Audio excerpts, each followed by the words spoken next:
Buenas tardes a todos. Bienvenido, doctor Serruya Rech, doctora Inés Aparici. Ya está hecha la presentación. Sabemos concretamente de las calidades profesionales de nuestro visitante. Agradecemos su generosidad en venir y tomarse el tiempo de su vacación a los efectos de ilustrarnos un poco sobre lo que es los aspectos de la medicina forense, ¿no? En su rol de miembro del Instituto de Galicia de medicina forense, concretamente. Así que, bueno, debo agradecer también a la directora pericial, dar la bienvenida a todos. Celebro también la presencia de todos ustedes y espero que a lo largo del día sea más profusa todavía la participación, porque esta actividad académica es de naturaleza trascendente, teniendo en consideración los pergaminos de nuestro visitante. Y como la calidad comienza por casa, también debo agradecer a la Escuela Judicial, al secretario académico de la misma, Jesús González Saber, a Adriana Mancilla, en su carácter de directora administrativa de la Escuela Judicial, a la directora pericial y a todos los miembros que componen, todos y cada uno de los miembros que componen la Escuela Judicial, y amén de ello también a los miembros de prensa y de protocolo que siempre se esmeran y son realmente un verdadero orgullo al momento de celebrar eventos en este confín de nuestra patria. Sobre la cuestión de medicina forense, para mí es un asunto atrapante en función de mi historia como funcionario judicial, como juez de instrucción, como juez del Tribunal de Juicios, que fui colega de Juan José Varela, que le regaló un libro de cocina, así que yo tenía uno de cocina patagónica, con lo cual cancelé y pusimos el presidio. Y bueno, puntualmente la medicina forense es una rama especialísima de una investigación criminal, con lo cual tener capacitados a médicos forenses y también generar interdisciplinas con otros actores, como pueden ser, por ejemplo, odontólogos forenses, la propia policía científica, arqueólogos, obviamente es un objeto pretencioso, pero que debe ser tenido en cuenta, porque de ese primer momento, cuando se trata de hechos de sangre, como es los que nos ocupan en este caso, esa reconstrucción histórica se inicia y la suerte de un proceso depende de las buenas prácticas y de la ética en la obtención de la prueba al objeto, al fin de llegar a la verdad real que todo proceso anhela.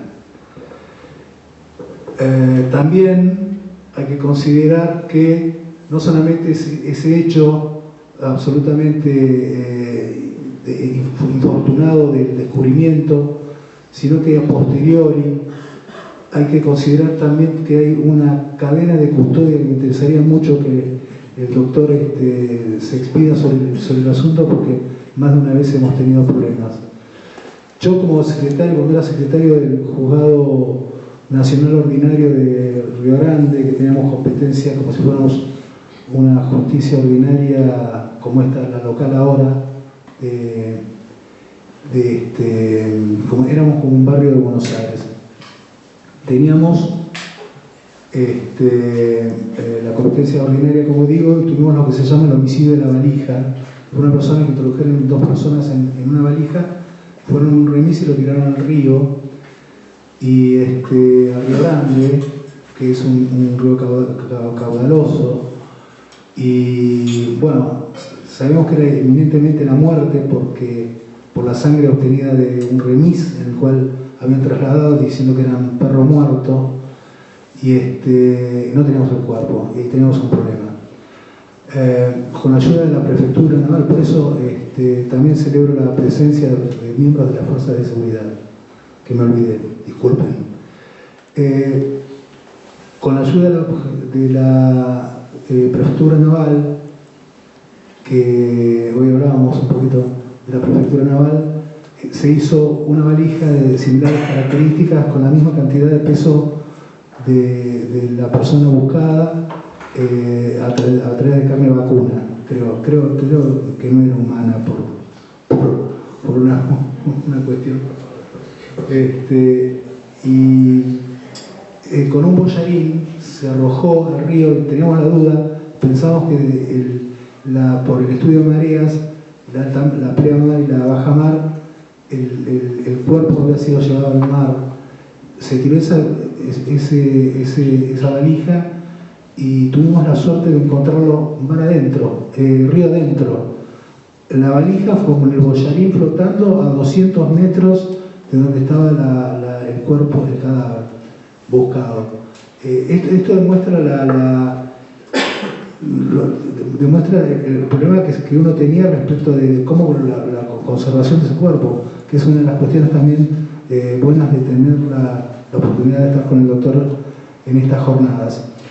También lo que sí tenemos de bueno, si bien hablamos que nos falta y vamos a capacitar a una médica forense, hay que también tener en cuenta que el resto de las ramas de la investigación, como ser, por ejemplo, la policía científica, las fuerzas de seguridad, son muy importantes los efectos escopométricos, es decir, tener en cuenta, ¿no es cierto?, las distintas observaciones y medición conjuntamente con el hallazgo del cuerpo es fundamental, y tenemos el privilegio de tener una policía científica que es requerida a nivel nacional por otras provincias en el tema del rescate del pie calzado, que fue algo que se empezó a hacer en esas épocas del homicidio de la valija, en el caso del homicidio de María Betty. Han colaborado incluso la policía científica en el esclarecimiento del asesino serial de la provincia de la ciudad de Junín, de la provincia de Buenos Aires. Con lo cual, bueno, en ese sentido es un orgullo tener la calidad de profesionales de la policía en todo lo que atañe a las cuestiones de escopometría. Bueno, dicho esto, que es un poco esta interdisciplina a la cual apuntan los doctores y van a exponer sobre ello, creo que no resta nada más. He destacado a la policía y bueno, lo único que me resta augurar es que, teniendo en cuenta la calidad de los visitantes, Inés es visitante, digamos, trasandina nada más, no es del viejo continente, como decimos acá. Auguro seguramente el éxito de estas jornadas, así que es todo. Gracias. Bueno, muchas gracias a todos, al Poder Judicial, a Inés Aparici, mi querida colega, que hace años que nos conocemos, y deciros que básicamente estoy aquí porque yo también provengo de un trabajo en una zona periférica, de la periferia de España, en la que somos muy conscientes de las dificultades que tenemos para ejercer nuestro trabajo como profesionales de la medicina forense, ¿no?, de la antropología forense, y también de otras disciplinas como la policía científica u otras, ¿no? Es mucho más fácil ejercer nuestra profesión en una capital como Buenos Aires, en la que hay muchos más medios y más disponibilidad, que en una capital periférica como esta, como el pueblo en el que yo trabajo, en el que además de nuestra profesión tenemos que poner nuestra persona para que las cosas funcionen. Me imagino que muchos de vosotros sabéis de qué estoy hablando. Muy bien. Bueno, dicho esto, para mí es un honor muy grande estar aquí. Quiero tratar de aportar todo lo que pueda. Ya he aprendido muchas cosas con vosotros en el Río Grande, de donde vengo, y con la doctora Aparici. Y voy a tratar de mi visita, entre otros motivos, tiene también el motivo de impulsar, en la medida de lo posible, la antropología forense en Tierra de Fuego. Me gustaría que existiera en un futuro próximo un pequeño laboratorio de antropología forense y ya tenemos lo fundamental. Tenemos la persona que tiene la motivación necesaria para hacerlo. El dinero que hace falta es muy poco, pero teniendo la motivación es suficiente para poder empezar. No hace falta mucha inversión, pero si tenemos una persona que quiere hacerlo, y yo creo que la tenemos en Río Grande, sería posible, porque el volumen de trabajo aquí de restos óseos es relativamente bajo, sería posible que un laboratorio de antropología forense pudiera funcionar en Tierra del Fuego en los próximos años. Bueno, y vengo a hablaros de levantamiento de restos óseos en superficie. Yo soy médico forense y soy antropólogo forense del Instituto de Medicina Legal de Galicia, pero también soy miembro de la Sociedad de Ciencias Aranzadi. Ya veis ahí este letrero que pone ahí abajo. Somos una entidad sin ánimo de lucro, una especie de ONG, una declarada de interés público por el Gobierno de España, y que llevamos más de 25 años buscando desaparecidos de la Guerra Civil Española y tenemos mucha experiencia en el estudio de restos óseos y en identificaciones complejas. Y esto nos ha servido también para aprender en el mundo judicial y aplicar todos esos conocimientos de muertes violentas en el contexto judicial. ¿Vale? Esto es muy importante porque el enfoque que estamos teniendo y que tenemos, que creo que debemos tener, es un enfoque de derechos humanos. Un enfoque en el que las familias, las víctimas, están en el centro de todo. Eso tiene que ser compatible con el procedimiento penal, con las leyes procesales y penales del país, de todos los países, porque los derechos humanos están por encima de los códigos penales de nuestros países. Bueno, os voy a contar cosas. Yo pertenezco a una generación, como Inés, en las que básicamente somos autodidactas, no existía internet, entonces hemos trabajado mucho para formarnos, ¿no? Y lo que tenemos, lo tenemos porque lo hemos ganado con el esfuerzo personal, ¿no? Y os voy a contar mi experiencia, mi formación y también mis errores, porque yo he aprendido, como todo el mundo aprende, de sus errores. Los errores son muy importantes, son tan importantes. Lo más importante de los errores, diría yo, es reconocerlos, tener conciencia de que existen, de que cometemos errores, de que somos personas, de que no somos máquinas. Y de esta manera entendemos cómo corregirnos para la siguiente oportunidad. El siguiente levantamiento de cadáveres, de restos óseos, estoy seguro que no lo vais a hacer igual a como lo habéis hecho anteriormente. Porque espero haberos dado unas pautas generales para entender cómo se puede hacer de forma aproximada y adaptada a nuestros medios un levantamiento de esos óseos de forma protocolizada. Y sobre todo voy a hacerlo desde un punto de vista puramente práctico, alejado un poco de la teoría académica, que está muy bien y que está en los libros, pero que a nosotros, bueno, en este momento, pues creo que nos sobra un poco. Nos vamos a ocupar fundamentalmente, bueno, el título es Levantamiento de restos óseos, pero no voy a hablar solo de restos óseos, porque voy a incluir también en un concepto extenso de la antropología forense. Nosotros entendemos la antropología forense también de los cadáveres en descomposición. En esta región no, pero en nuestra tierra, en Europa, es muy frecuente que los cadáveres que aparecen, los que la muerte se produce en una zona de montaña, es muy normal que los animales carroñeen el cadáver y esparzan las partes corporales. Por tanto, no solo nos interesa hacer un levantamiento de cadáver en los casos en los que tenemos restos completamente esqueletizados, sino también en todos aquellos casos en los que existe algún grado de descomposición más o menos importante y que puede hacer un poco atípico o diferente el levantamiento de cadáver normal. ¿Vale? El levantamiento de cadáver al que, bueno, médicos forenses, policía científica, miembros de cuerpos y fuerzas de seguridad del Estado entienden perfectamente lo que es esto. ¿Y qué importancia tiene? Bueno, pues tiene importancia porque muchas veces se trata de muertes naturales que tienen realmente poca trascendencia desde el punto de vista judicial. En principio, aunque puede haber trascendencia, una muerte natural, son muertes accidentales. La inmensa mayoría de los casos que vemos son ancianos que sencillamente se desorientan por problemas de deterioro cognitivo, salen a pasear en época invernal y no saben regresar, se desorientan, se pierden, se duermen y se mueren por la noche. También vemos muchas muertes suicidas y muy pocas muertes homicidas. Pero esto es muy importante porque nosotros, cuando nos encontramos con un cadáver en descomposición, nos encontramos con unos restos óseos, no vemos prácticamente nada.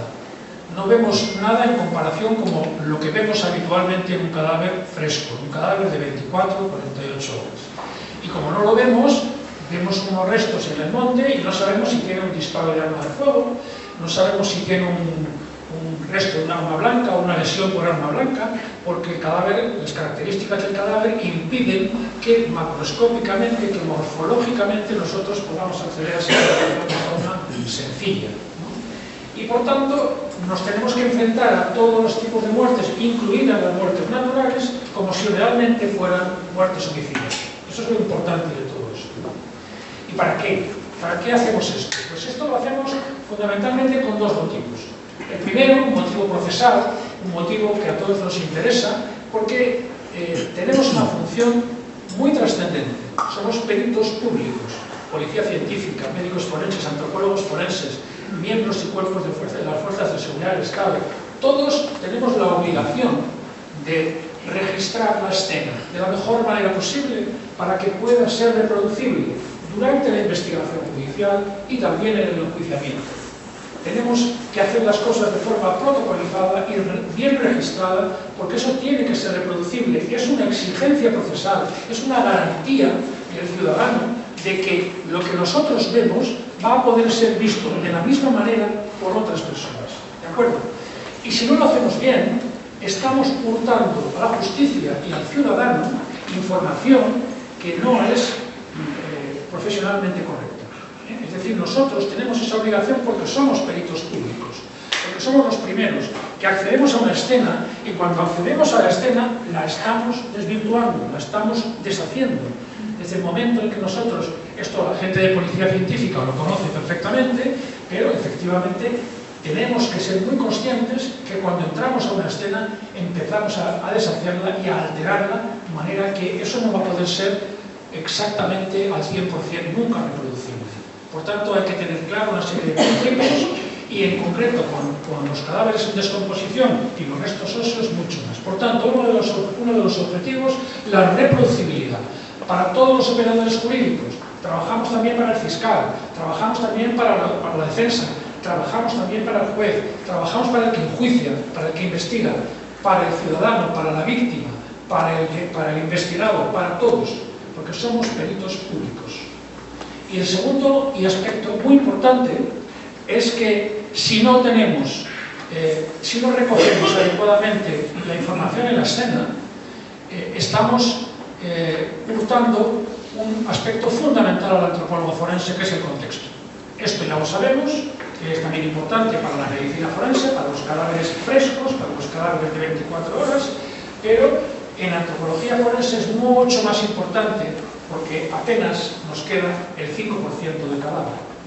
Y cuanta menos información del cadáver, pues más contexto necesitamos para interpretarlo todo. A mí me llamó el otro día la atención muchísimo, que estuve en Buenos Aires con Fejus, con Inés, invitado también por Inés, y me llamó la atención que la antropóloga forense del laboratorio de la morgue judicial no recibía la información de policía científica con el cadáver. Y esto es una anomalía desde el punto de vista profesional. Algo que tiene que resolverse de una manera u otra. Las personas que tengan responsabilidad burocrática para resolver esto tienen que resolverlo. Policía científica y antropólogos forenses tienen que trabajar en equipo. Y la información debe fluir bidireccionalmente. Y esto tiene que estar entendido por los responsables de la investigación, sea el Ministerio Fiscal o sean los jueces. En España hace muchos años que esto pasa así. Somos conscientes de que la policía y los médicos forenses estamos en instituciones procesales totalmente distintas, ¿no? Pero la investigación de un caso solo se puede llevar a cabo adecuadamente si se trabaja en equipo entre miembros de las fuerzas de la policía científica y los que van a estudiar el cadáver. Porque los que estudiamos el cadáver necesitamos el contexto y los que estudian el contexto necesitan el cadáver. Entre ambos tenemos que trabajar juntos. Y no hay otra manera de trabajar. Si se trabaja de otra manera, que es como realmente se trabaja, como realmente me contaba la antropóloga el otro día en la Morde, está perdiendo información la justicia y el ciudadano. Porque yo como antropólogo sí que puedo decir que un cadáver es de un varón de 40 años y de 1,57. Eso lo puedo decir. Pero no me va a sacar nunca nadie el jugo si no tengo realmente la información del contexto. Porque yo como antropólogo, si no tengo contexto, no voy a interpretar adecuadamente los hallazgos que me estoy encontrando. ¿De acuerdo? Esto es muy importante que quede claro porque los dos, hacer un levantamiento protocolizado de cadáver nos exige fundamentalmente transmitir esa información del contexto al antropólogo forense o al patólogo forense. Bueno, otra de las cuestiones que ocurre mucho en España, por ejemplo, es que aparecen unos restos óseos y la policía, un ciudadano llama a la policía confirma que efectivamente son huesos. De momento no se sabe ni si son humanos o no, pero llaman al médico forense, que está de guardia, para que acuda al levantamiento del cadáver. Y el levantamiento y el médico forense, que no le gusta mucho esto de los huesos y que prefiere el cadáver fresco, pues dice, mira, me viene mal, no voy. Y le dice a la policía científica, recogérmelos en una caja y mandármelos para aquí. Error completo. Esa es una vía equivocada de trabajo. El médico forense sabe que tiene la obligación, al menos en España, no sé si en Argentina es así, pero en España tiene la obligación de acudir al levantamiento del cadáver. Y no por el hecho de que sean los restos óseos, no ir. ¿Por qué? Pues porque en muchos casos, por ejemplo, son huesos animales. Son huesos animales que carecen de interés criminal ninguno. Entonces, ¿qué necesidad hay de dar trabajo a policía científica, a la policía, a los médicos forenses, a las instituciones administrativas, cuando este tema se podría y a lo mejor resolver en algunas ocasiones directamente en el propio levantamiento? Por tanto, el médico forense tiene que ir al levantamiento. Esto no debería ser de otra manera. Y en cualquier caso, lo conveniente es contactar telefónicamente con el responsable de la antropología forense para que, por lo menos por teléfono, asesore acerca de cómo se puede intervenir de mejor manera. Hay que buscar la decisión más adecuada, asistir y planificar la intervención. Bueno, en principio, los principios generales de este tipo de levantamientos es que la policía que asiste al lugar no debe tocar nada. Esto ya lo saben perfectamente, las policías en España y supongo que aquí también saben perfectamente cuál es su misión, trabajan súper profesional y dejan las cosas como están, examinando el perimundo de donde aparece el cadáver para intentar encontrar algún elemento que pueda tener interés en la investigación criminal, ¿no? Hay que juntar todos los medios materiales y personales que sea necesario. En ocasiones, cuando estamos hablando de un solo individuo, no sé, un esqueleto esparcido en una habitación, pues no tiene mucha complicación, pero cuando estamos hablando de que lo que estamos investigando es a lo mejor restos de 6, 7, 10 personas, imaginaros en un accidente de una avioneta en el que han aparecido carbonizados o hay complicaciones de descomposición de más personas, pues ahí a lo mejor es en un lugar de selva, un lugar alejado, hay que organizar los medios y la seguridad del equipo, que es muy importante. Por tanto, eso hay que planificarlo con tiempo. El cadáver no hay prisa para intervenir, no hay prisa. En antropología forense hay todavía mucha menos prisa que en medicina forense, ¿vale? Entonces vamos a organizarnos bien las cosas, vamos a planificar, vamos a ver qué necesitamos, vamos a trabajar en equipo y después de que organicemos todo, ejecutemos la intervención, ¿vale? Bueno, todo esto, en fin, son cosas básicas que yo creo que los médicos forenses y policía científica saben perfectamente cómo va todo esto. Muy importante, lógicamente, la georreferenciación del lugar, eso es muy importante. El que no sepa georreferenciar un lugar, tiene vídeos en YouTube maravillosos que enseñan a uno cómo sacar unas coordenadas, así que no tiene excusa hoy en día no saber, yo no sé cómo sacar unos puntos GPS. Bueno, pues miras YouTube y te lo aprendes, ¿vale? Tan sencillo como eso. Bueno, ¿y qué medios materiales necesitamos? Bueno, alta tecnología, como veis aquí en esta diapositiva. Esto es alta tecnología. Aquí lo que veis son cosas que tengo en casa. Vamos, bueno, tenemos una pequeña huerta en casa y allí tenemos, pues bueno, una azada, un paletín, para cortar un poco de maleza, una criba. Bueno, la criba no la tenemos en casa, la tenemos en el laboratorio, pero bueno, un metro y, muy importante, estos pequeños banderines que son una varilla metálica con una bandera de diferentes colores, que son fundamentales. ¿Vale? Ya veréis para qué, ya veremos cómo se usan. Policía científica, insisto, los conozco perfectamente, pero bueno, en fin, todo esto puede que no pase de 150 euros. O sea que tampoco, insisto, tecnología punta. ¿Vale?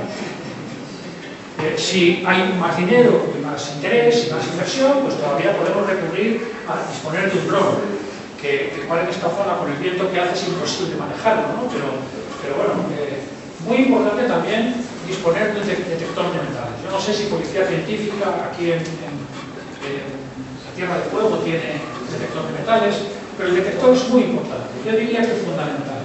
¿Vale? ¿Por qué? Pues porque nos puede permitir identificar un objeto personal, metálico, un anillo, un objeto que puede ser importante para la investigación y también para el pueblo de la familia. Podemos identificar una vaina disparada, podemos identificar un proyectil de arma de fuego, podemos encontrar elementos que ya nos salten por los aires la criminalidad del caso. Por tanto, si no tenemos un detector de metales, puede que nos estemos perdiendo mucha información. Y los hay desde 139 euros, así que tampoco estamos hablando de tecnología pública, ¿vale? Cosas relativamente sencillas. Y muy importante, guantes de trabajo. Porque si no tienes guantes de trabajo, la tierra y las cosas que vas a tocar no las vas a tocar en condiciones. ¿Vale? Bueno, esta es una diapositiva que la voy a saltar un poco por encima. Lo que pretendo decir con esta diapositiva es que en función de la complejidad del caso, puede que necesitemos que el médico forense se pueda apañar perfectamente con el antropólogo forense por teléfono y con policía científica, o puede que en el caso más complejo necesitamos un arqueólogo que nos ayude. Nosotros en España no tenemos un arqueólogo que nos ayude. De hecho, pues es una batalla que yo llevo hace 20 años y que soy incapaz de convencer a la administración pública española para que se pueda contratar puntualmente un arqueólogo. No hace falta meterlo en plantilla, no hace falta que sea funcionario, pero para una actuación puntual, de vez en cuando, pues bueno, pues podría, como se contrata a otro perito, que podría ser perfectamente. Pero bueno, esto todavía yo no soy capaz de meterlo en el engranaje, horroroso engranaje burocrático de la Administración de Justicia. Pero bueno, en cualquier caso, ya después de tantos años de contacto con colegas y amigos arqueólogos, pues uno ya tiene un cierto conocimiento de arqueología y sabe cuál es la metodología arqueológica que estamos y que vamos a aplicar en un caso como este. ¿Vale? Volvemos a la diapositiva anterior en la que ya empezamos a planificar la intervención. ¿Y cómo planificamos la intervención? Pues lo que os estaba contando antes. Valorar entrar primero en contacto con los profesionales, valorar la magnitud de la intervención, que decide, tenemos que ver qué vamos a necesitar, tenemos que reunir los medios, reunir las personas y después comunicar al juez qué es lo que vamos a hacer y cómo lo vamos a hacer, recibir un poco el visto bueno del juez para poder intervenir y explicarle que el juez tenga conocimiento de lo que vamos a hacer y cómo lo vamos a hacer. Ya digo, en muchos casos puede ser muy sencillo, pero en otros casos puede complicarse mucho. Y definimos en antropología forense 4 fases. 4 fases que son estas 4 fases. La fase primero, la fase 1, fase preliminar, ¿no? En el que consiste en buscar, señalar y limpiar. Buscar, señalar y limpiar. Lo más importante es dedicar el tiempo, el 95% del tiempo, a buscar. Llegamos a un escenario en el que nos hemos encontrado, en el que el ciudadano se ha encontrado un cráneo, aquí, y a lo mejor el fémur está allí, y a lo mejor la tibia está allí, y las costillas están en la otra. Pero todo esto está lleno de maleza, no vemos nada, entonces policía científica, médicos forenses y todo el equipo que esté allí disponible peina la zona de forma sistemática por pasillos, de manera que vamos buscando donde hay más restos, objetos personales, todo tipo de elementos que pueden tener importancia, ¿no? Y bueno, en segundo lugar hay que delimitar el área, bueno, hay que tener una idea general de dónde están los restos, ¿vale? Luego ya después ya los marcaremos, pero en segundo lugar, una vez que sabemos el área que nos está ocupando en nuestra escena, entonces a partir de ahí delimitamos un área de seguridad, que a partir del cual no va a pasar más que el personal que pueda estar autorizado, y un área específica de trabajo en el que solo va a trabajar la persona que tenga que hacer algo allí. El que no puede estar fuera del área de seguridad. Hay que preservar la escena y preservar los accesos, ¿vale? Área de seguridad, amplia, un área de trabajo para solo los 1 o 2 profesionales que intervengan. En tercer lugar, ya es la fase de intervención propiamente dicha, es una fase en la que registramos los restos, en el que vamos a ir poniendo una banderita roja para cada resto que nos encontramos como número, una banderita amarilla para cada objeto personal, una banderita verde para la ropa y una banderita negra, pongamos por caso, para otro tipo de elementos que no sabemos lo que son, pero que pueden tener interés. Por ejemplo, ¿no? Nosotros disponemos de banderitas de distintos colores y los vamos clavando en el terreno. Procuramos que cada banderita se vaya, la ponemos, si están muy separadas, las geolocalizamos por un GPS, y si no, pues ya veremos cómo lo vamos a hacer, ¿no? Y en la cuarta fase, la fase de recuperación, de registro, recuperación, malado y transporte. Vamos a ir por partes a desarrollar todo esto, este esquema que os acabo de enseñar. Fase 1, preliminar. ¿Qué hacemos? ¿Limpiamos la maleza primero? Bueno, hay que tener cuidado, porque limpiar, ya una vez que entramos a limpiar, empezamos a destrozar la escena, ¿vale? Entonces, hay que tener cuidado con lo que se está haciendo y cómo se está haciendo. En segundo lugar, en España, imagino que también aquí en Argentina, hay perros especializados en búsqueda de cadáveres. Guardia Civil y Policía Nacional en España tienen también perros especializados en la búsqueda de restos óseos, ya no solamente cadáveres en descomposición, sino restos óseos. Y son capaces algunos perros de diferenciar huesos humanos de no humanos también, incluso. Entonces, bueno, esto en algunos casos puede que no sea necesario, pero en otros casos puede que no nos quede más remedio porque la zona sea muy extensa o porque el caso exija intentar recuperar con mucho esfuerzo todos los huesos del cadáver, ¿no? Y tiene que estar el médico para que le pueda decir al equipo si nos falta el fémur izquierdo, si nos falta el número derecho, si nos faltan 10 costillas, nos faltan 5, porque eso son temas que controla, que domina el médico perfectamente. ¿De acuerdo? Necesitamos repartirnos la búsqueda, repartir las zonas y todo el mundo con señaladores, como decía, con las banderitas, y siempre intentar disponer de un detector de metales, ¿no? Una vez que la maleza está, digamos, limpiada, que hemos detectado con las banderitas todos los sitios donde hay un resto óseo o un objeto personal, intentamos pasar el detector de metales por las zonas en las que están la zona en la que nos parece más importante o más sospechosa y intentar detectar algún objeto metálico. ¿Me podéis creer que aquí hay un cadáver en superficie?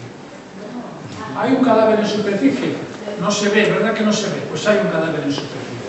Una brigada municipal limpiando una zona próxima a una localidad en Galicia, pues se encontró un hueso. Y entonces nos avisó a Guardia Civil y, bueno, era en mi provincia, en la que yo trabajo, en Orense, y nos avisó. Pero claro, cuando llegamos ahí, vosotros veis algo. No se ve nada, ¿no? Pues ahí hay un esqueleto. Y ya después lo vamos a ver, porque lo vamos a ir quitando un poquito. Vamos a ir limpiándolo un poquito. ¿Vale? Ahí nos encontramos, ahí ya empezamos una primera limpieza y ya veis que hay un poco de bulto ahí en la zona del óvalo, ¿no? Bueno, es una zona muy inclinada, una zona de terreno muy inclinada, en la que abajo, en la flecha, a la derecha, en la flecha blanca, hay otro hueso. No se aprecia la fotografía porque era muy difícil de fotografiar, pero hay casi 3 metros de desnivel entre donde está el óvalo blanco y la flecha blanca. Es un terreno muy, muy inclinado. Y ahí en esa zona apareció un cráneo y en la parte de arriba apareció un esqueleto en superficie. La mayor parte no lo he dicho, pero hablo de esqueletos de estos osos en superficie porque es el caso que desde el punto de vista forense más habitual que nos encontramos. Es muy poco frecuente realmente encontrarnos un esqueleto enterrado porque son homicidios, claramente homicidios, y eso suele ser raro en nuestro contexto y también me imagino en el vuestro, salvo fuera de contexto de desaparecidos, dictadura o elementos, cosas aparte. Pero en contexto judicial es muy raro encontrar un cadáver enterrado o paredado, o en fin, un caso un poco distinto. Este caso es un caso muy habitual de un esqueleto, unos restos humanos que aparecen en superficie, y es lo más habitual. Por eso le doy cierta importancia, por eso decidí hablar sobre este tema, porque es algo que nos encontramos con cierta frecuencia y que no todo el mundo sabe gestionar adecuadamente. Perimetramos. En este caso, como ya os digo, era una zona próxima a una localidad, muy en pendiente, a la zona solo se podía llegar por un camino, con lo cual delimitamos un área de seguridad por un lado y otro del camino. había dos guardias civiles que impedían el paso, ahí no podía pasar nadie, íbamos a estar nosotros, y por tanto era muy difícil que desde otros sitios pudiese acceder nadie, porque por la maleza y la pendiente era prácticamente imposible. Y ahí el rectángulo que veis ahí blanco era el área de trabajo, que es donde aparecieron los restos que apenas se ven. Un elemento fundamental, la delimitación de lo que llamamos el punto cero, principio fundamental de la arqueología. Esto es lo que nos va a permitir la reproducibilidad de todo lo que estamos haciendo. ¿Qué es el punto cero? El punto cero es una forma de establecer coordenadas relativas, ya no geodésicas, sino coordenadas relativas, de todo lo que nos vamos a encontrar en la escena.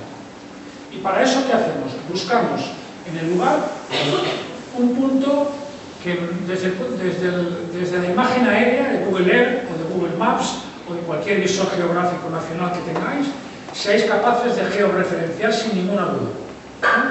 Por ejemplo, ahí en este caso concreto, ahí el punto cero lo delimitamos en un poste, un muro que teníamos que terminaba en un poste, y que ese poste en la imagen geográfica, en la ortofoto, se veía perfectamente, si podíamos saber exactamente las coordenadas de ese punto. A eso lo vamos a llamar punto cero.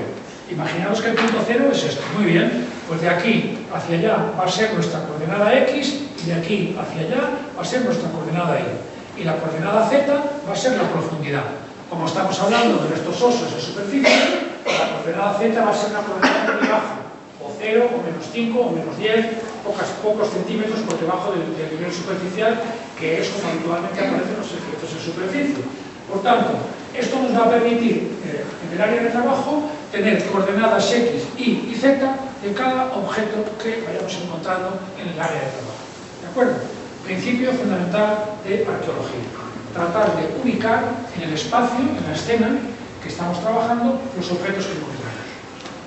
Aquí tenemos otro caso, el caso de un homicidio, en el que yo intervine unos meses después porque mi compañera que fue al levantamiento, pues recogieron los huesos con una cierta prisa y nos dimos cuenta cuando llegan al laboratorio que faltan bastantes huesos.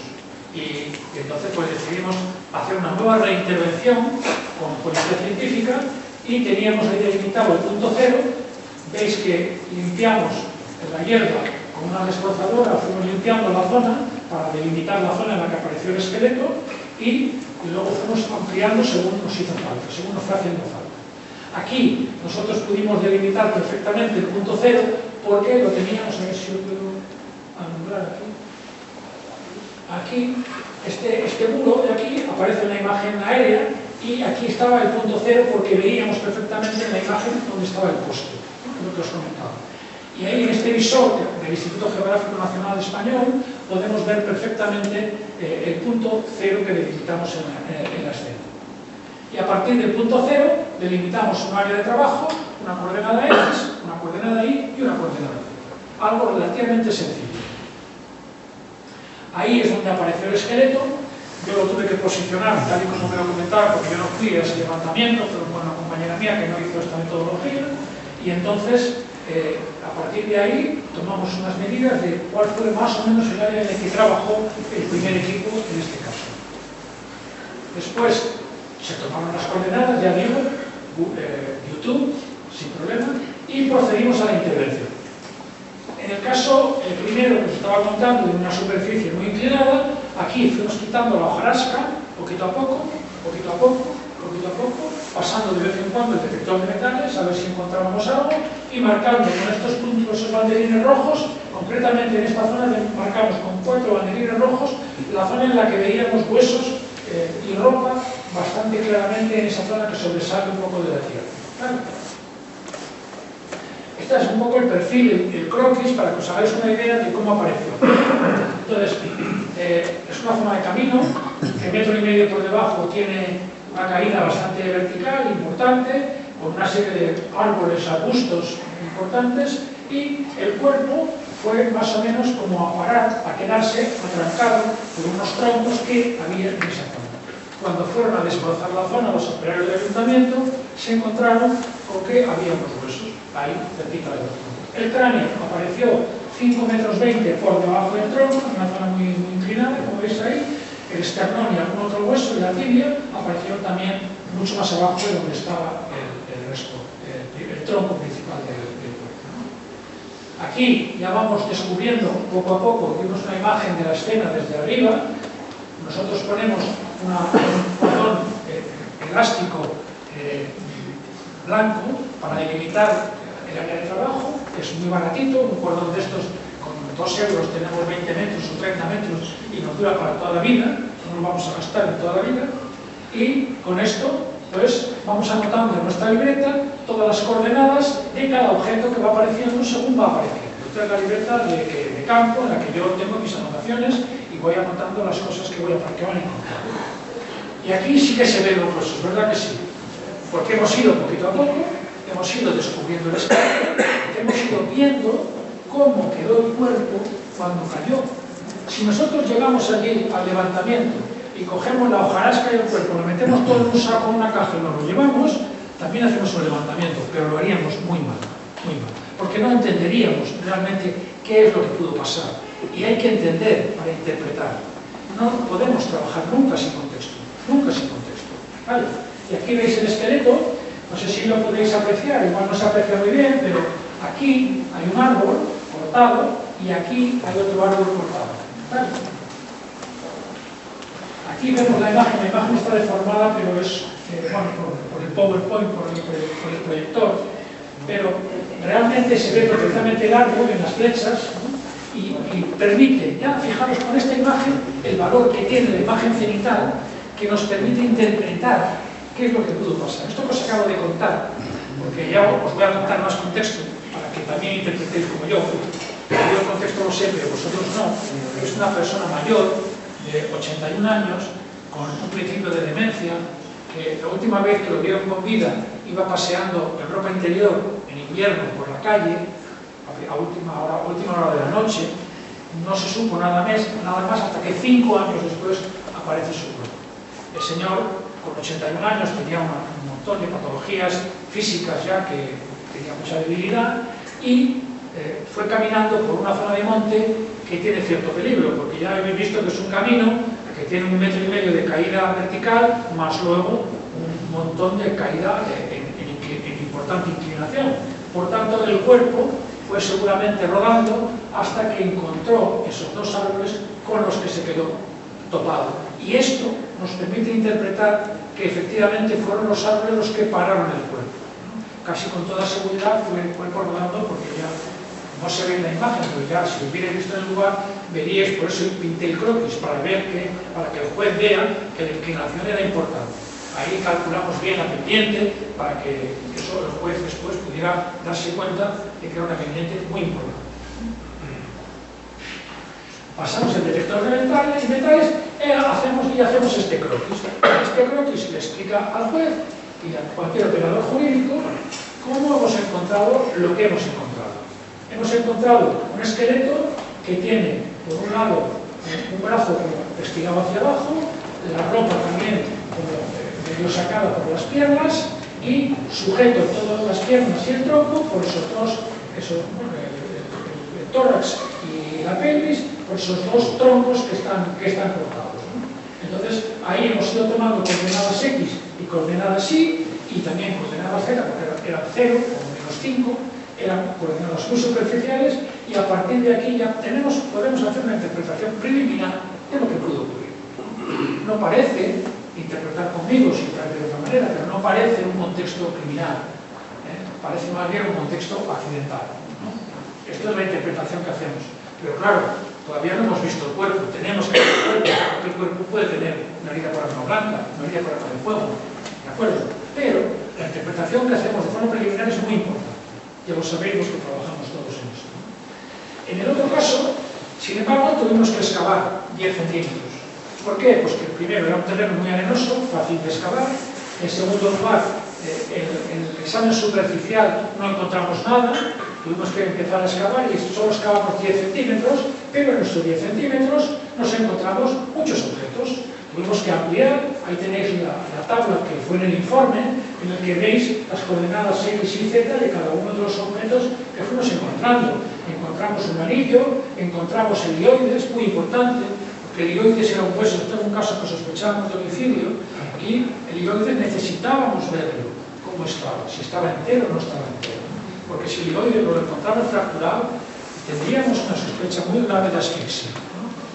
Entonces, bueno, ahí tenemos un de explicar cómo, por ejemplo, aquí veis que estos números de aquí abajo eran números de huesos del pie, estos huesos de aquí de la derecha eran huesos de la mano, el esqueleto apareció aquí, por tanto, bueno, parece lógico que los animales hayan podido ir arrastrando huesos del pie desde la zona del pie y huesos de la mano desde un lado. Nos permite un poco entender mejor las cosas, ¿no? Esto es de lo que se trata. ¿Qué muestras tenemos que tomar? Pues bueno, es muy importante tomar muestras de entomología. La entomología, como sabéis, las moscas, a los que no tenéis idea de cómo funciona esto, cuando se produce la muerte, las moscas ponen larvas sobre el cadáver, estas larvas evolucionan y quedan una pequeña cápsula de quitina, de la que sale la mosca volando, y las pupas, que es la cáscara de quitina que queda sobre el cadáver, nos indica el tipo de mosca y según la temperatura sabemos la época en la que se produjo la muerte. Esto nos ayuda para conocer el intervalo post-mortem, para saber el tiempo aproximado que lleva el cadáver, porque ayer tuve una desilusión muy grande porque Inés me dijo que aquí apenas tenéis moscas. Entonces, claro, eso es un problema para el antropólogo forense, pero en cualquier caso, cualquier larva de cualquier mosca, siempre hay que recogerla, intentar recogerla si es posible en el levantamiento, para que no se nos pierda, porque estos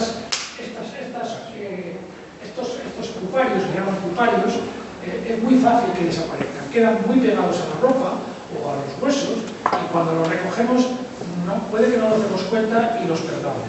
Si se pueden recoger en el levantamiento, mejor recogerlos en el levantamiento. También, hace ya muchos años que analizamos la Tierra desde el punto de vista químico y también desde el punto de vista tóxico. Desde el punto de vista químico, porque nos habla mucho del contexto.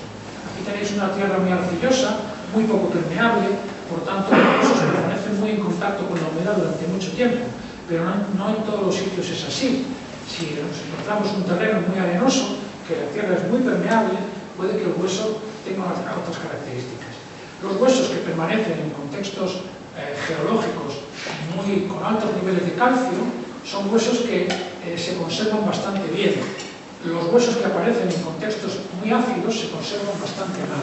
Por eso hace ya muchos años, ya digo, que analizamos la Tierra con un control negativo, alejado de donde aparecen los huesos, para entender un poco el contexto geológico en el que aparecen, aunque sean restos en superficie. Bueno, y por último, la fase de recuperación y registros. Tenemos que hacer un registro fotográfico final. Y una de las imágenes más importantes es la imagen cenital. Tenemos que intentar terminar nuestro trabajo con una imagen cenital. Aquí tenéis una imagen cenital realizada en una fosa de la guerra civil en la que intervenimos el año pasado, en 2024. Teníamos a 5 personas que fueron asesinadas y enterradas clandestinamente en un cementerio, y eran 5 personas, encontramos sus 5 excavaciones, y esa es una imagen hecha con fotogrametría. La fotogrametría, diréis, bueno, eso va a ser muy caro. No, la fotogrametría hoy en día hay programas gratuitos, hay programas hay software libre, la fotogrametría está al alcance de todo el mundo, pero hay que saber hacerla, ¿vale? La fotogrametría es importante porque, bueno, nos permite sobre el programa reproducir la escena de maravilla, con apenas 15, 20, 30 fotografías alrededor de la escena y el procesamiento posterior de esas imágenes. Tenemos esta imagen en 3 dimensiones, que se puede generar en 3 dimensiones y que reproduce la escena de forma perfecta, ¿no? Pero bueno, si no tenéis la fotogrametría, tenemos más opciones. Aquí, hace unos años, diseñamos un sistema para subir una cámara a 6, 7, 10 metros de altura y sacar desde abajo una foto cenital. Esto es como un cadáver en descomposición, que sospechábamos una muerte criminal. La persona había dejado la ropa aquí arriba y el cadáver apareció abajo con la cabeza separada. Entonces, bueno, aquí tenéis la imagen del cadáver, un cadáver en descomposición, en el que hicimos un levantamiento protocolizado de antropología forense para entender qué pudo pasar aquí. Pero bueno, hay formas muy baratas de hacer fotografía cenital. Aquí tenéis, por ejemplo, la misma fosa de hace un momento que he hecha con fotogrametría, pero que era una foto que hice yo con un palo selfie. que me costó 7 euros. Quiero deciros, no es muy complicado inventarse esto. Y ahora tengo otro que me lo he hecho yo, que no creo que me haya costado ni 2 euros. Quiero deciros que la necesidad aguza el ingenio, y la gente que no tenemos medios, si quieres hacer algo, lo consigues hacerlo con muy pocos medios.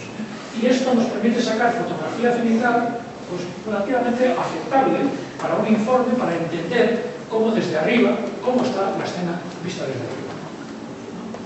Y llegamos a la fase de recuperación.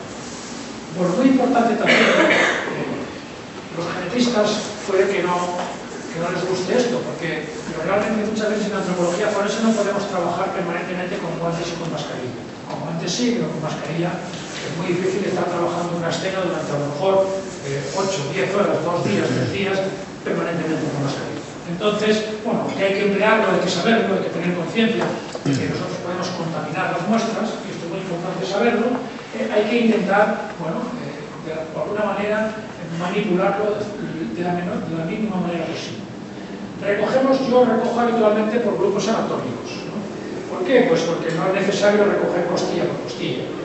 Es más, yo prefiero incluso si la costilla y la ropa están juntos, prefiero recoger todas las costillas juntas, meterlas en la caja y preservarlas juntas para poder después en el laboratorio estudiarlas con más calma y mejor. ¿Vale? Y luego los huesos, pues oye, preferiblemente nosotros lo hacemos juntando los huesos del mismo brazo, el brazo derecho, brazo izquierdo, pie derecho, pie izquierdo, porque el estudio de la lateralización de los huesos del pie y de la mano es complejo, da mucho trabajo. Entonces, si cogemos los huesos juntos todos del pie, nos ahorramos un par de horas de trabajo en el laboratorio completo. Por tanto, si cogemos el pie derecho junto y el pie izquierdo junto, mucho más fácil para el laboratorio.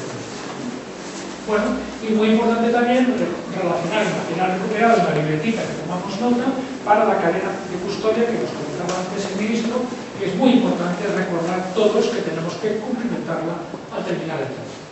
Y aquí es como recogimos en este caso, el caso que os comenté del perno inclinado, ¿no? Recogimos por grupos, más o menos, y ahí llegamos a la fase de encuadrado. Si está el forense solo, pues hay que, sin antropólogos, sin asesorante antropólogo, pues igual se complica un poco, porque bueno, también se busca una caja de cartón y se van metiendo los huesos en bolsas de papel a ser posible, y si no en papel de periódico, buscarse la forma de que el hueso vaya perdiendo la humedad poquito a poco, que no sea un cambio muy brusco de temperatura ni de humedad, porque eso fragmenta mucho el hueso, agrieta el hueso, intentar reducir la humedad, como digo, de forma lenta y evitar roturas durante el transporte. Ese es el objetivo, que los huesos no vayan sueltos en una caja que en un coche puede ir dando golpes durante el camino, ¿no? Y para mí, lo ideal es utilizar huesos de papel, pero también utilizamos en algunos casos, huesos de plástico, papel de estrato, papel de periódico y cajas de polietileno. Las cajas de polietileno son muy baratas, son cajas que venden en los almacenes chinos y son muy baratas y son muy útiles. Primero, porque tienen un sistema de respiración, se hace una tapita que permite que la humedad, que no condense humedad dentro de la caja, por ser de plástico, y son resistentes a los golpes, más que las de cartón, y son reutilizables. Entonces es muy útil. Yo tengo en el laboratorio pues, unas 10 o 15 cajas de estas que las voy reutilizando constantemente y bueno, pues me llevan sirviendo en los últimos 20 años sin ningún problema.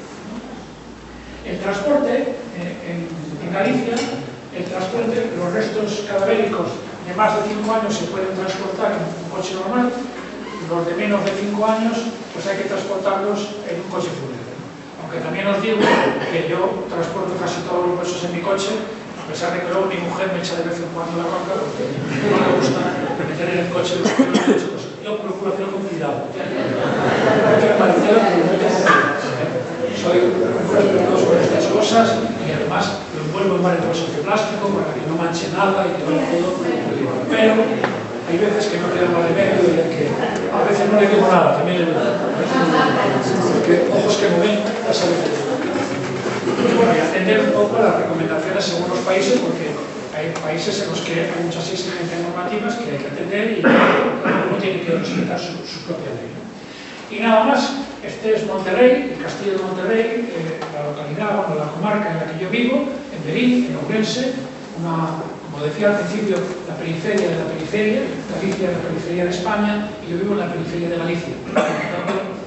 Bueno, no obstante, pues he creado un laboratorio de antropología forense hace 20 años, estoy muy satisfecho porque creemos que servimos muy bien a la Administración de Justicia, mis compañeros me mandan todos, tienen mucha confianza en mí, y estoy muy orgulloso también de que mis compañeros me confíen, y bueno, la verdad es que la experiencia ha sido muy interesante estos últimos 20 años, y por eso transmito e insisto en que creo que Tierra del Fuego se merece tener un laboratorio de antropología forense, y en la medida de lo posible yo voy a ayudar a las compañeras de Tierra del Fuego a que exista este laboratorio en los próximos años. Y nada más, ahí tenéis mi correo electrónico, también mi contacto lo podéis obtener a través de la doctora Parisi, a vuestra disposición, y ahora si queréis comentamos o hacéis alguna pregunta, lo que necesitéis os parezca.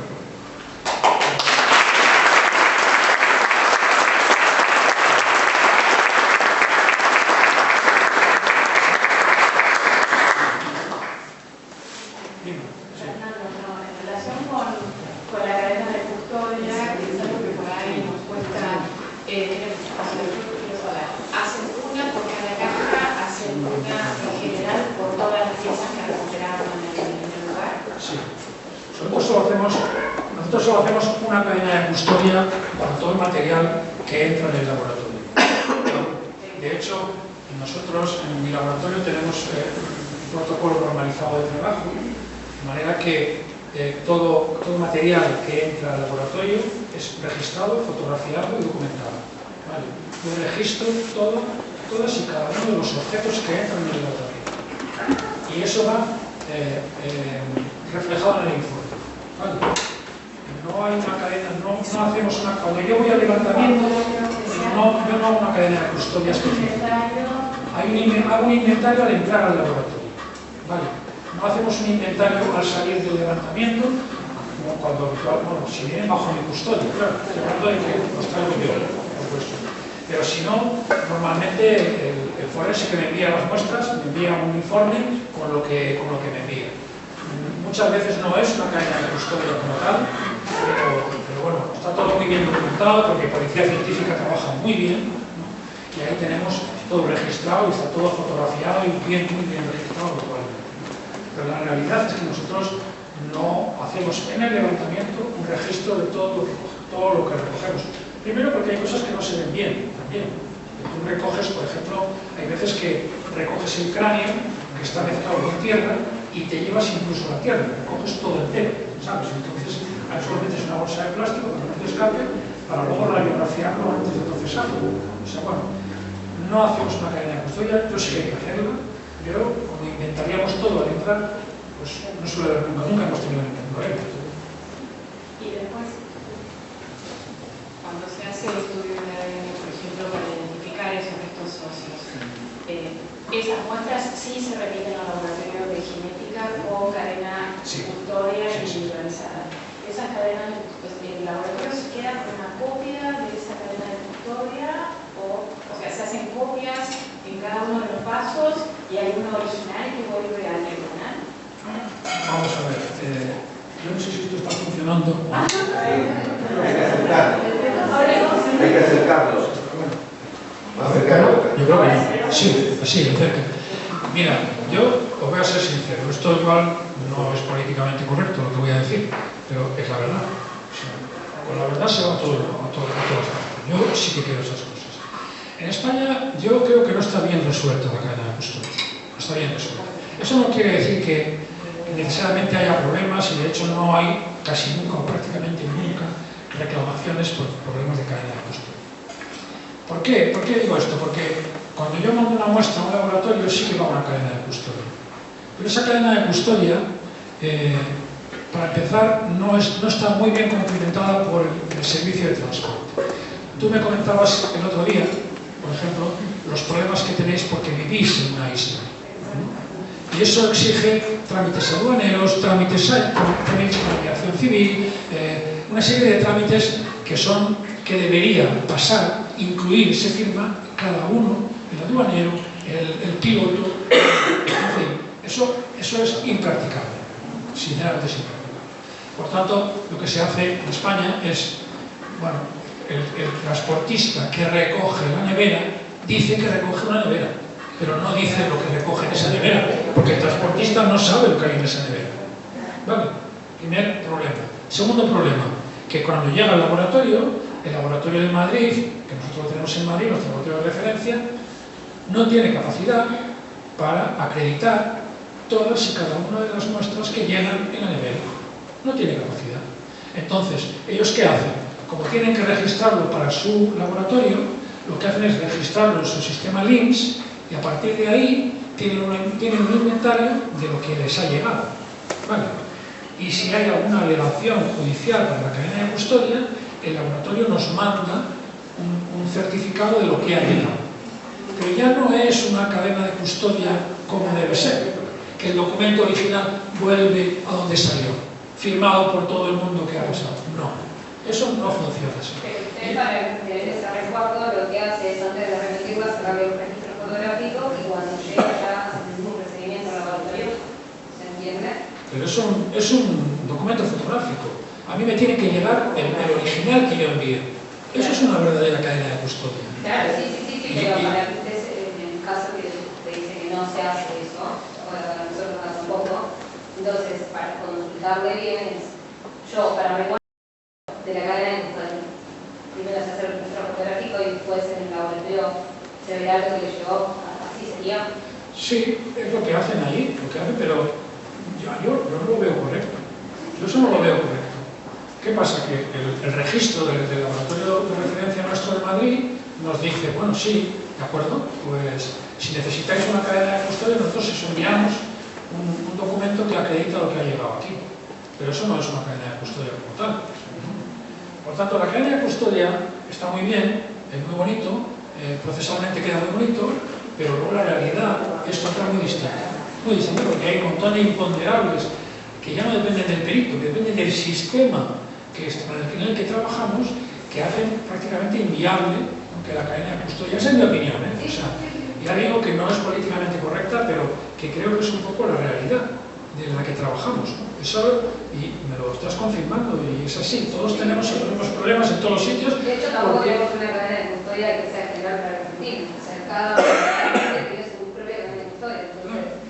Entonces, la cadena de custodia va muy bien cuando tú, policía científica, me das una muestra que yo la recibo como forense y te firmo el papel, yo me quedo con una copia y tú te enteras con el original. Ahí va muy bien, pero cuando tiene que intervenir un sistema, una empresa de transporte, ya se lió la cosa, ya se lió. Porque el transportista no va a abrir la nevera, no la va a abrir. Entonces, claro, ¿qué acredita el transportista que lleva? Ah, no, yo llevo una nevera. Si un abogado quiere tocar las narices, entre comillas, lo puede hacer. Pero vamos a ver, nosotros tenemos constancia de lo que mandamos. El laboratorio tiene constancia de lo que lleva. Todo coincide. Vamos a ver. Nosotros no vamos a poner una microcámara dentro de la nevera para esta casa. Un sistema de alarma de quién abre la nevera por si alguien roba algo. Porque si te quieres poner paranoico, te puedes poner lo que quieras. Pero eso no es razonable. No es razonable. Entonces, bueno, la cadena de custodia es muy importante, hay que estar pendiente de ello. Nuestros formularios, todos tienen un apartado de cadena de custodia que cumplimentamos. Yo tengo claro que mi trabajo como médico forense termina una vez que saco la pantalla y la guardo en el frigorífico para que la copia de los ahí termina mi cadena de custodia. Yo firmo que yo la dejo en el frigorífico de la sala de autopsias. Después, el problema del auxiliar de autopsia. Y después será el problema del transportista. Y después el laboratorio. Pero claro, al fin y al cabo es un problema de la institución. Y eso, los juristas tienen que saberlo. Tienen que saberlo. Que no es una responsabilidad del perito, es una responsabilidad de la institución. Y sobre esto es un debate que no, en España, yo he intentado promoverlo en varias ocasiones y no consigo que se hable claramente de todo esto. Porque nadie quiere abrir el melón. Bueno, esto lo hablo porque estamos en un ambiente de colegas, ¿no? De justicia, interior y la policía. Pero claro, esto, en fin, si lo escucha algún abogado, puede, que si no tiene otra vía por donde ir, puede ir por ahí. Pero, claro, no tiene muchas veces mucho sentido. Las impugnaciones de la cadena de custodia pues son los recursos de un abogado que no tiene todavía. Hay que dar un lugar más fácil para ir. Sí, porque claro, tú tienes como cadena de La custodia, tú siempre la vulnerabilidad y el tema del proceso, y ahí va con la constitución y le dice que el derecho a la defensa y si se viola la cadena, entonces tú siembras la duda y a lo mejor el magistrado dice, pues sí. tiene razón y impugna. Claro, bueno, pero, en fin, nosotros, yo siempre lo digo, trabajamos con los medios que tenemos y tenemos lo que tenemos. En España no existe ninguna reglamentación como tal de la cadena de custodia, no existe. No existe un documento publicado oficial de la cadena de custodia. Y bueno, no os pasa a vosotros, ¿eh? Esto en Costa Rica pasa lo mismo, en Panamá pasa lo mismo, en Honduras pasa lo mismo, en muchos países, en Portugal pasa lo mismo, que lo conozco bien, en el Reino Unido también, por mucho que tal, todos hacemos un poco lo que podemos con lo que tenemos. Claro, hay que intentar trabajar con estándares de calidad lo más altos posibles, pero eso no quiere decir que somos infalibles, no somos infalibles, nadie. Vuelvo a insistir en lo que dije al principio, todos somos máquinas, somos humanos, no somos máquinas, cometemos errores, pero la cadena de custodia es un tema del que tiene que ocuparse la institución en la que trabajamos, no nosotros. Nosotros tenemos que cumplimentar solamente. Muchas gracias. Yo no sé si una pregunta o un comentario, porque me parece muy interesante este tema, pero es muy tarde, igual quieres ir a casa. Vale.